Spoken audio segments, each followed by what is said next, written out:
Hello students, welcome to EPG Pathshala. I am Rashmi Sinha from Indira Gandhi National Open University. Today we are going to talk on the module Causes of Human Variation from the paper Physical or Biological Anthropology. What are we going to learn in this module? It will help us to provide an introductory overview of human variation and its causes. Second, it will provide us an historical overview of the causes of human variation. 3. It will familiarize us with the adaptive significance of these variation. 4th, to discuss the various forms of variation and genetic factors that shape the human variation, and finally to provide contemporary interpretation of human variation. What is human variation and what are its causes? In this module, we shall find out some of the ways and means by which humans differ from another, both within the population and between the population. No two human beings are genetically identical, even the monozygotic twins who develop from the one zygote. Therefore, we can imagine the extent and scope for the difference of variation in and within a population. All humans are different from each other, and much of this difference has a genetic basis. Difference in phenotype caused by differences in the genotype. Some of these differences are easily observable, and we know from our own experience that they run in families, hair, eye, skin color, stature and some morphological feature.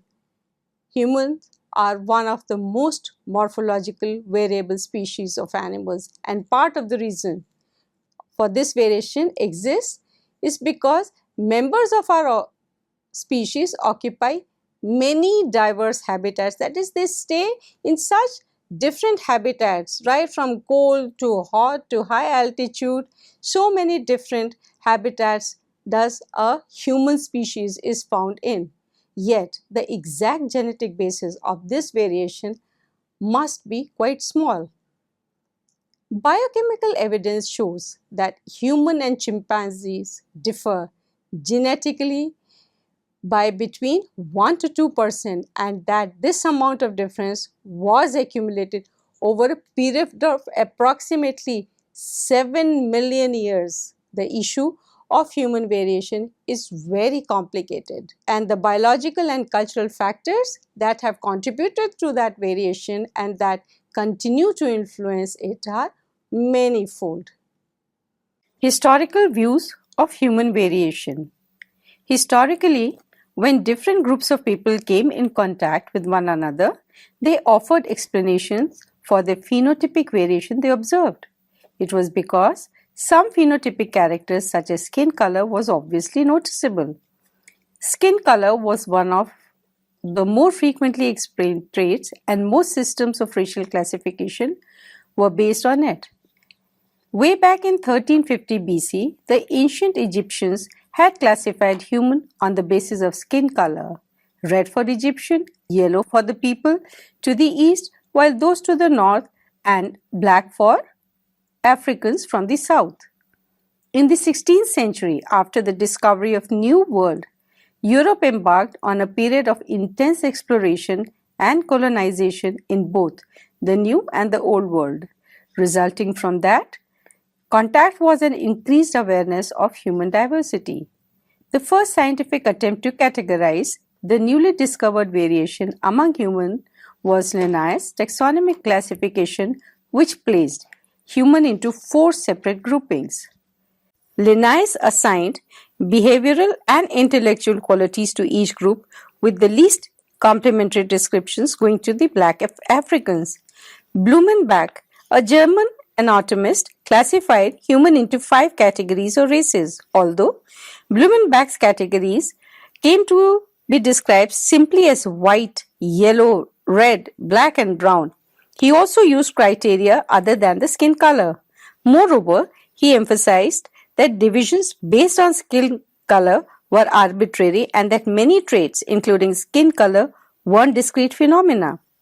In 1842, Anders Ritz, a Swedish anatomist, developed a cephalic index as a method of describing the shape of the head.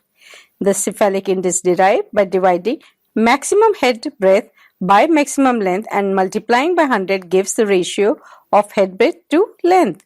Individuals with the index of 75 had long, narrow heads and were termed as dolichocephalic. Brachycephalic individuals with broad heads had an index of over 80, and those whose indices were between 75 and 80 were mesocephalic. In discussions on human variation, people have traditionally clumped together various attributes such as the skin color, shape of the face, shape of the nose, hair color, hair form, that is, it could be curly or straight, and eye color. People possessing particular combinations of these and other traits have been placed together into categories associated with specific geographical localities. Such categories are called races. While race is usually a term with biological connotation, it is also one with enormous social significance. Moreover, there is still a widespread perception that there is an association between certain physical traits, skin color in particular, and numerous cultural attributes such as language, occupational preferences, or even mortality. Therefore, in many cultural contexts, a person's social identity is strongly influenced by the manner in which he or she expresses those physical traits traditionally used to define racial groups. Objections to racial taxonomies have also been raised because classification schemes are typological in nature, meaning that categories are discrete and based on stereotype or ideals that comprise a specific set of traits. Thus, in general, typologies are inherently misleading because there are always many individuals in any grouping who do not conform to all aspects of a particular type. Prior to the World War II, most studies of human variation focused on visible phenotypic variation between large, geographically defined populations, and these studies were largely descriptive. Since World War II, the emphasis had shifted to the examination of difference in allele frequencies within and between population as well as adaptive significance of phenotypic and genotypic variation. This shift in focus occurred partly as a result of modern synthesis in biology and because of advances in genetics. Racism is based on the false belief that intellect and various cultural attributes are inherited along with physical characteristics. Such beliefs also commonly rest on the assumption that one's own group is superior to the other. On the matter of human origin, can the religious doctrine of original sin be reconciled with what contemporary biology says? The doctrine requires a descent from a single original ancestor, whereas contemporary biologists hold that the genetic evidence indicates that modern humans descended from a population of at least several thousand individuals. Monogenism and Polygenism. The dominant debate concerning human origin and variation before and around Darwin's time was between supporters of unitary, that is the monogenic, and of separate, that is the polygenic origin of human species.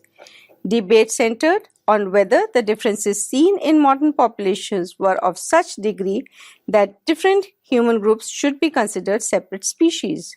Monogenists believed that all human races were descended from one pair, that is the Adam and Eve.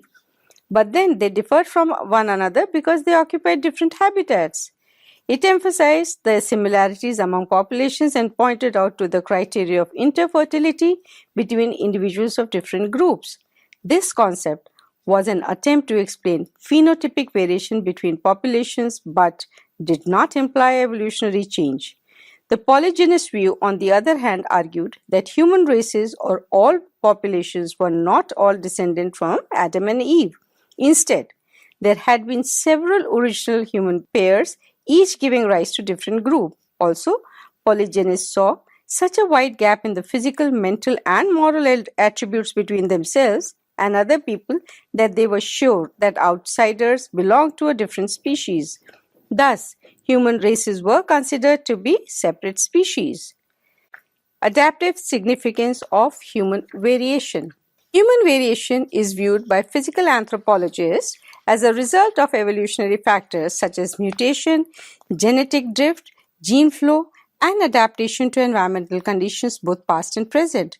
We must also recognize that cultural adaptation have also played an important role in the evolution of human. Adaptation is defined as a functional response to environmental conditions in populations and individuals. In a narrower sense, adaptation refers to long-term evolutionary, that is, genetic changes that characterize all individuals within a population or species. Biological anthropologists today recognize three levels of adaptation, that is, the genetic, short-term, and developmental. The sickle cell example is an example of genetic adaptation. The way our bodies adapt to the cold illustrates a short-term physiological response. There is evidence to show that the capacities of adult physiology to adapt to new environmental stresses are narrower than the original genetic potential of a child. In any case, our bodies remain biologically equipped to adjust automatically to a range of temperatures. This physiological flexibility, which allows us to respond to environmental stresses such as temperature changes, is called the plasticity.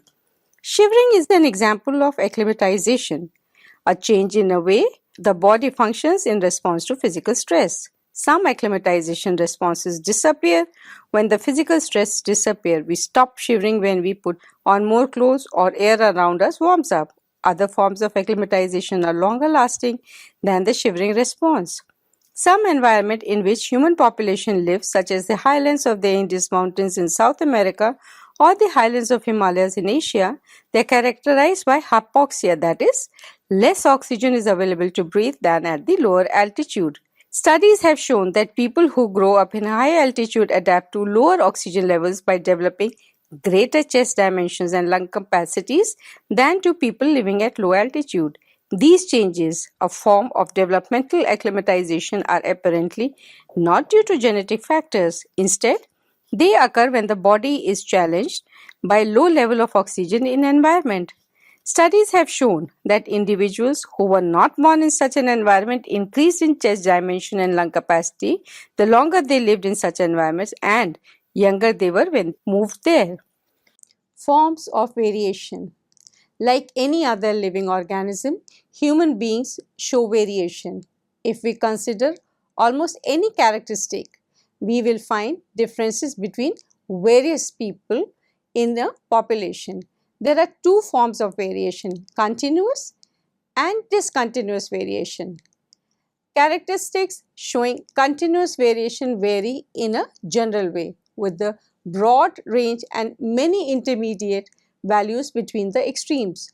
Height is an example of a continuously variable characteristic as long as we consider a consistent sample. For example, a large number of people of a particular age and sex, it is usually difficult to give a straightforward explanation of a genetic basis for these continuously variable characteristics because they result from a combination of genetic factors as well as the environmental factors. Characteristics showing discontinuous variation fall into few very distinct classes. The ability to roll the tongue and blood groups are examples of discontinuous variation. These characteristics can be explained much more easily by simple rules of genetics and are less likely to be affected by other factors. Some of the characteristics possessed by an individual in a population can be said to be inherited, that is, derived from the previous generation.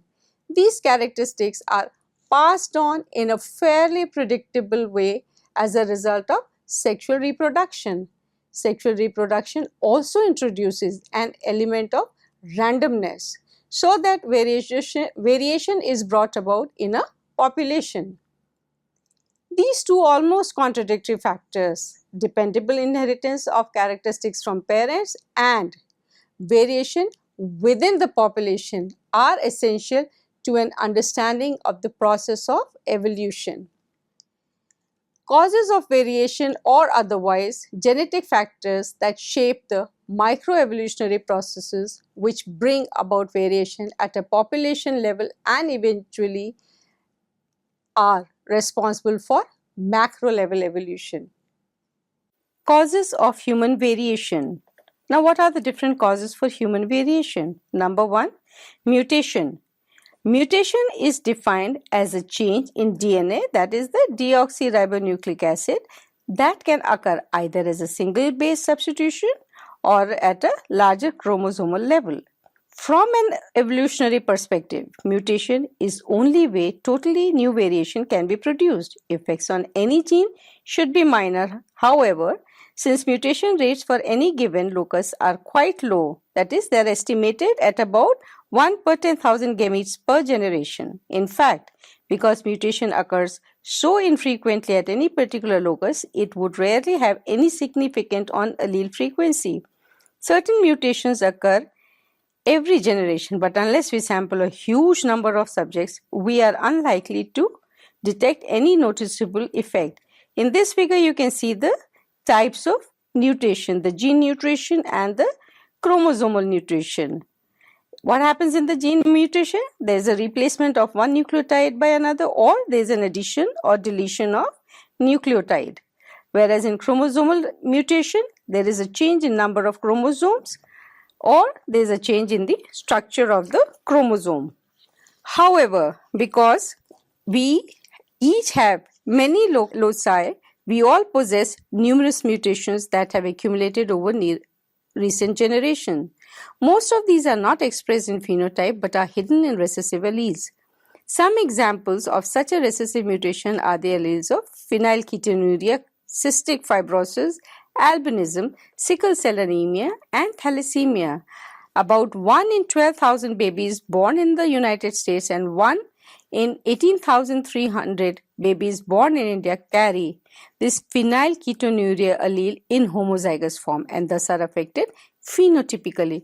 Without early detection and treatment, this condition leads to severe mental retardation. Several dominant alleles that produce phenotypic effects are well known. Some examples of such a condition are a type of dwarfism, which we called as achondroplasia, brachydactyly, that in this case there are shortened fingers and toes. The Huntington disease, in this there is a progressive degeneration of nervous system which is accompanied by dementia and seizures. Gene flow. Gene flow is the movement of alleles between population. The term migration is frequently used synonymously with the gene flow. However, migration strictly defined means movement of people, whereas gene flow refers to exchange of genes, which can occur only if the migrants inbreed. This figure shows you the gene flow, how from population A and B there is a gene flow. Biological relationship between interbreeding human groups are best understood in terms of gene flow between superficially distinct populations whose gene pool overlap considerably. For example, we know that individuals from European and African population have interbred considerably since Europeans brought the first Africans to the New World as slaves. Similar processes have mixed the genes of these and other in migrating populations with the genes of indigenous American populations. These are the examples of gene flow among population of a single species that had experienced relative isolation in the past, but that continues to exchange enough genes, often enough with neighboring populations, to preserve an overall species identity. However, we must keep in mind that it would be misconception to conclude that human gene flow can occur only through a large-scale movement of groups. In fact, significant alterations in allele frequency can come about through long-term pattern of mate selection. If exchanges of mates are consistently in one direction over a long period of time, allele frequency will ultimately be altered. Due to the demographic, social and economic pressure, an individual may choose a mate from outside the immediate vicinity. Another way is the genetic drift. Genetic drift. Genetic drift is a chance factor in evolution and is tied directly to population size. The term drift is used because as a completely random process, the allele frequencies can change in any direction.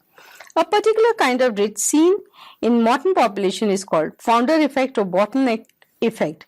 Founder effect operates when an unusually small number of individuals contribute gene to the next generation, making for genetic bottleneck.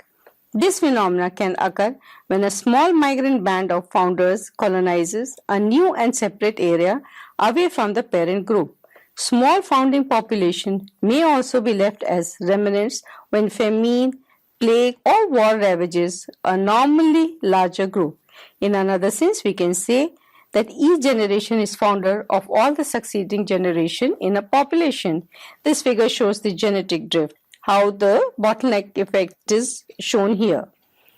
One of the numerous examples of genetic drift that have occurred in human history began early in 19th century when British soldiers occupied the island of Tristan da Cunha in the Atlantic Ocean. Eventually, the soldiers withdrew, leaving only a single married couple who were later joined by few other settlers.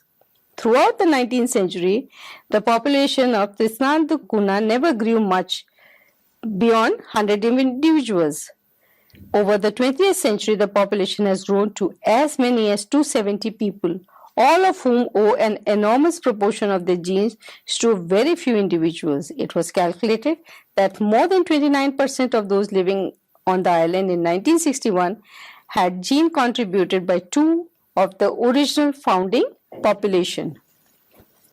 Another cause for human variation is the natural selection.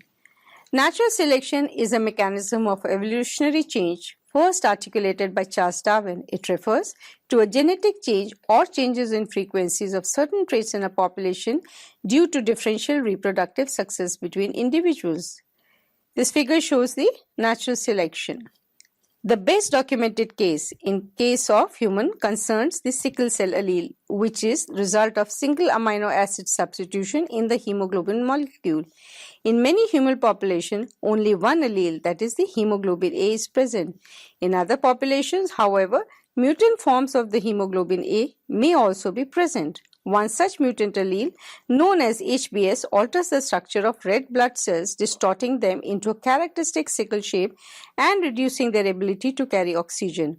When individuals inherit the HBS, the allele, from both parents, they develop sickle cell anemia. About 85% of those with HBS genotype, that is in a homozygous state, do not survive to adulthood and hence do not reproduce.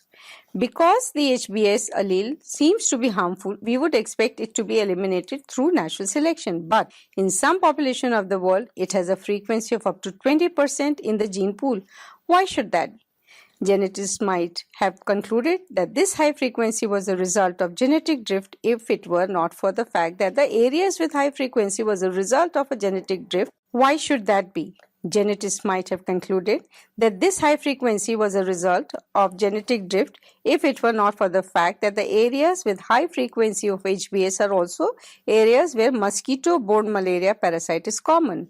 There is in fact a connection.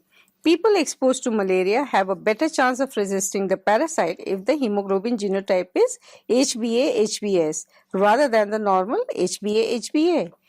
This is an example of what geneticists call as balanced polymorphism, in which the heterozygous genotype is fitter than either of the homozygous genotypes. The HbA and HbS allele are codominant, with the result of a single HbS allele change the structure of the red blood cells enough to inhibit malarial parasite but not enough parasites to cause sickle cell anemia. Now this table shows the effects of four evolutionary processes: the mutation, gene flow, genetic drift and natural selection within and between the population. Contemporary interpretation of human variation. Physical anthropologists and other biologists who study modern human variation have largely abandoned the traditional perspective of describing superficial phenotypic characteristic in favor of measuring actual genetic characteristic. Those traits that differ in expression among various population and between individual are more important in contemporary studies of human variation.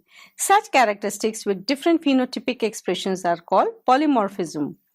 Human blood group is one genetic trait with different alleles. Each person has one of the four blood types, that is the A, B, AB or O, and these four types comprise the ABO blood group system, which was first discovered in 1900.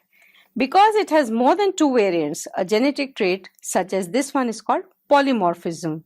Each person has one A, B or O allele on one chromosome of the homologous pair and another ABO allele on the other chromosome of that pair. The combination determines the person's blood type. Some of the most exciting contemporary DNA research has revealed a whole new array of genetic markers. Showing a tremendous amount of variation within and between population, these single nucleotide polymorphisms are known from well over 10 lakh sites on the human genome. Closer examination of human genome has also revealed that DNA segments are often repeated, sometimes many times, and for no apparent reason. These microsatellites are highly individualistic, forming a unique DNA signature for each person. Microsatellites have quickly become the most important tool for individual identification, and they have proven especially valuable in the forensic science. For a long time, the general impression about gene has been that they represent specific location of DNA coded to produce specific proteins. Much of research genetics, including in anthropological genetics, is based on this one gene, one protein model. However, the relationship between genes and their physical expression, especially their phenotype, turns out to be more complex than the previously thought. Many traits are polygenic, determined by gene at or two or more loci. However, the genes cannot be identified individually and the physical manifestations are influenced by environmental factors. In human, thousands of traits such as height, skin color, head form, tooth size, and eye shape have multiple genetic components and are strongly influenced by environmental factors. For some of these traits, scientists can determine only the relative proportion of genetic and environmental condition. A trait heritability, the proportion of its variation that is genetic, can be calculated like heritability is equal to genetic variation divided by genetic variation plus the environmental variation. Heritability estimates are presented as values ranging from 0, where none of the variation is genetic in origin, to 1, where all of the variation is genetic. In traits with heritability estimates greater than 5, most of the variation is genetic. For example, in the United States, the heritabilities for height and weight are estimated to be 0.6 and 0.3 respectively. Tooth size has among the highest level of heritability, about 0.7, and brain size and fingerprints are even higher at 0.9. Physical anthropologists and other evolutionary biologists are very interested in heritability for one simple reason: because only heritable traits respond to natural selection. They are the primary driving force of evolution. Measurement of heritability, however, is complicated by pleiotropy. A single allele can have multiple effects. In fact, most complex traits are polygenic and pleiotropic. This figure shows the polygenic trait and pleiotropic genes. Here you can see that how many the polygenic trait means many genes contribute to a single effect. Each gene has a distinct biological effect, and phenotropy means a gene has multiple effects. So students, let us summarize what we have learnt in this module. What we have learnt is that much of the differences between humans have a genetic basis. Differences in phenotype caused by differences in genotype. Some of these differences are easily observable, and we know from our own experience that they run in families: hair, eye and skin color, stature, and some other morphological features. Historically, skin color was one of more frequently explained traits, and most systems of racial classification were based on it. Then, taxonomic classification by Linnaeus, cephalic index by Andres Ritz, various physical attributes like skin color, shape of the face, shape of the nose, hair color, hair form, and eye color. Since World War II, the emphasis has shifted to the examination of differences in allele frequencies within and between population, as well as adaptive significance of phenotype and genotype variation.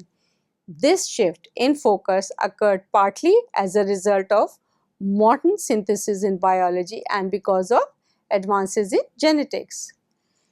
Human variation is viewed by physical anthropologists as a result of evolutionary factors such as mutation, genetic drift, gene flow, and adaptation to environmental conditions, both past and present. Lately, physical anthropologists and other biologists who study modern human variation have largely abandoned the traditional perspective of describing superficial phenotypic characteristics in favor of measuring actual genetic characteristics.